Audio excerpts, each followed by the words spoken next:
kõige suurem ja kõige meeldejäävam, see oli esimene eduelamus, kui üks poiss toodi kokkama ja me tegime kanast midagi ja lapsevanem ütles, et et kana ei söö, aga et ta teeb kaasa ja ta ei sega ja selles mõttes, et las ta siis olla. Ja siis lõpus laps teadis, et ta ju talle kana ei maitse. Ja kui siis juba kõik hakkasid ära minema, meil oli seda kana jäi alles. Ja siis oli see kana oli seal kausis ja siis see poiss läks niimoodi sinna juurde. Et aga võta maitse, ei ikka ei taha ja kuidagi niimoodi, et kui me emaga rääkisime juttu, siis ta ise läks niimoodi maitses siis seda kana. Ma nüüd eemalt lihtsalt vaatasin seda ja siis täitsa hea. Ja siis ma kasutasin ära selle hetke, et minna siis, et kuule, maitses sulle, aga mäletad, et sa ise tegid seda kana, et kuidas sa seda tegid, kuidas me maitsestasime. Et kas sulle maitseb see paremini kui kodus, et siis räägi nüüd emale ka, kuidas sa tegid seda.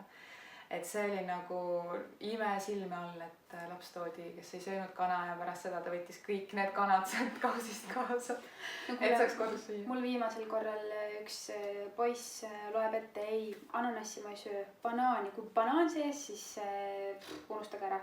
Ja sul oli nimekirjas veel mingisugune, et mis meil just smuuti sisse läks. Ja nad kõik läksid siin tema seda, et toitu ei teinud ja pärast sõi nii isuga.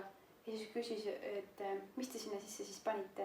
No ananass on seal. Ananass, ma ei söö ananassi. See on nagu selle smuuti meeldis.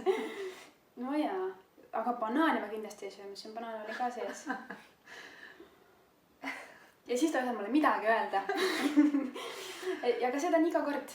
Iga kord nad loevad mulle alguses ette, et nad ei söö seda ja teist ja kolmandat. Ma kindlasti ei söö seda. Ja lõpuks ikkagi söövad.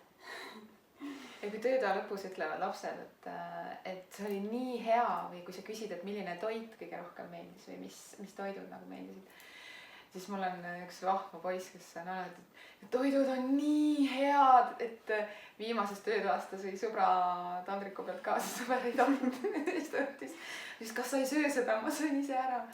Et sellepärast me teemegi, ma arvan, neid töötubasid, vähemalt mina, et see elamus laste silmis ja see selline tänutunne.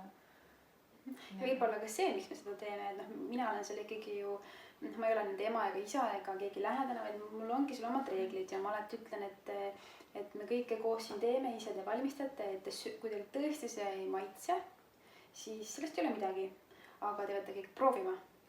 Ja see on nagu küll üks suur asi, nad vähemalt proovivad ja mingisuguse kogemuse ju ikka saavad.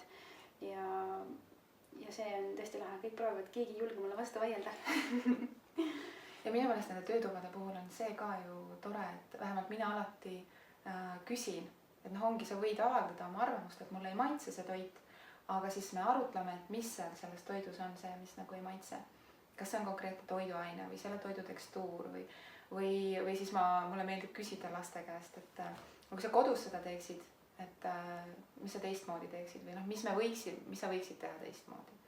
Et äkki sa siis asendad seal hoopis selle asjaga või praad kuidagi teistmoodi või et panna lapsi nagu mõtlema selle peale, et ei oleks see üks ainuke emotsioon, et mulle ei maitse ja ma ei taha, vaid et okei, mulle on sellisel kujul ei maitse, aga kuidas ma võiksin teha, et see mulle maitseks.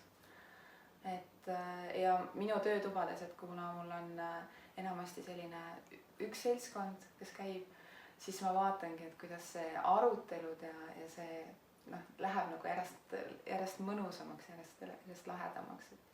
Et see õhkkond lihtsalt nendes töötubades on nii kihvt.